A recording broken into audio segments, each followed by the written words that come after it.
शिक्षणाचं बाजारीकरण होत आहे। आता मला सांगा किती शाळा आहे जे सरकारी शाळा आणि जिल्हा परिषदचे शाळा चांगल्या आहेत। आज बोटावर मोजण्या इतक्या शाळा आमच्या नागपुरात तर काहीच शाळा नाही आणि या लोकांनी शाळेचं बाजारीकरण केलं। हे का केलं? कारण गोरगरिबांचे पोरं शिकू नाही म्हणून ह्या सरकारने शिक्षणाचं बाजारीकरण केलं।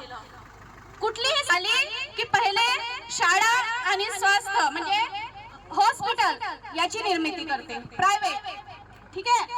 तर त्याच प्रकारे शिक्षणाचे पोरं शिकले तर आरक्षण दिला, वसतिगृह दिलं तर आपल्यावर उपकार नाही करत आहे, हा आपला अधिकार आहे आणि हे आपण मिळूनच घेणार।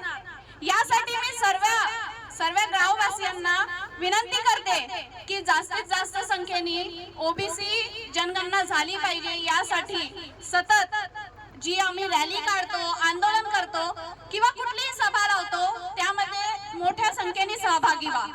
कारण जर आपण एकत्रित आलो नाही तर आपल्याला 1931 पासून जी आपली जनगणना झाली नाही, आपली येणारी 7 पिढी सुद्धा येऊन जाईल ना तरी आपल्याला अधिकार मिळणार नाही, आरक्षण मिळणार नाही आणि आपली जनगणना होणार नाही। आज गरज आहे, काळाची गरज आहे आपल्याला एकत्र येण्याची आणि मी सर्वांना विनंती करते की त्यांनी एकत्रित व्हा, एकजूट व्हा आणि संघर्ष करा।